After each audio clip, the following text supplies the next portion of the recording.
I wish more people actually knew how docile bees are.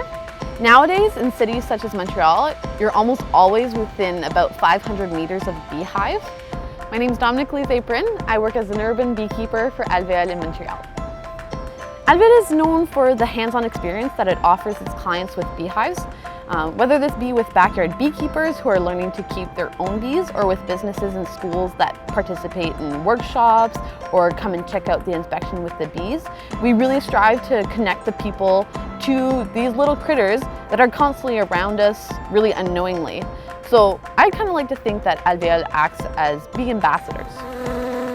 I'd say in today's society, beekeeping has actually become essential in order for our food systems to provide for us. The work of bees and beekeepers is really important and necessary as they ensure pollination of pretty much all of the fruits and vegetables that we eat. Today actually happens to be a really special and fun day as we're currently in the process of collecting the honey from all of the different hives that we have throughout Montreal.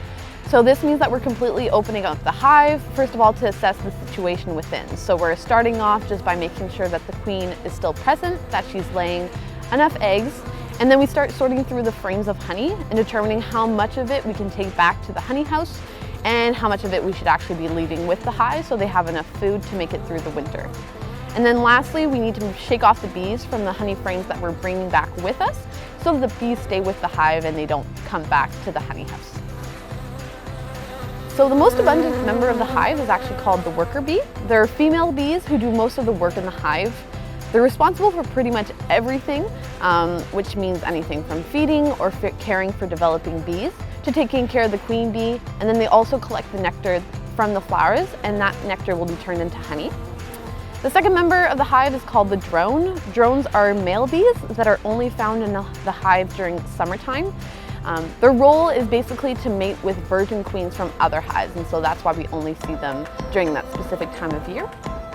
And last but not least, there is the queen bee. So there's only one queen bee per hive, and, well, as expected, she's female. Her only role in the hive is to lay the eggs that will develop into full-fledged worker bees and drones.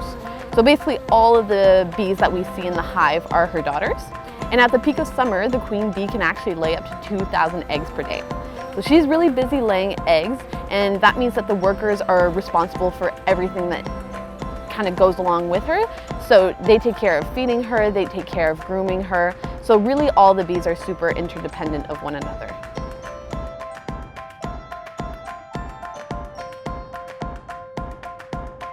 So considering that each beehive can hold up to about 60,000 bees, and that bees can fly up to 5 kilometers away from their hive, you can pretty much assume that you're always next to a couple of bees.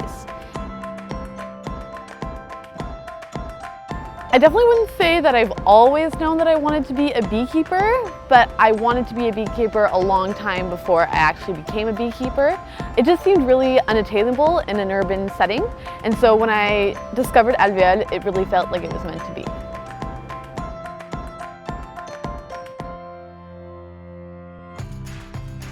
I think beekeeping should be promoted more as a career because it really allows people to work on their passions, especially in an urban setting where people are usually working in an office. It allows people to work outdoors and live in the city at the same time. Also, it's a very hands-on and practical skill set that I find allows you to kind of work all over the world because beekeeping is really happening all over.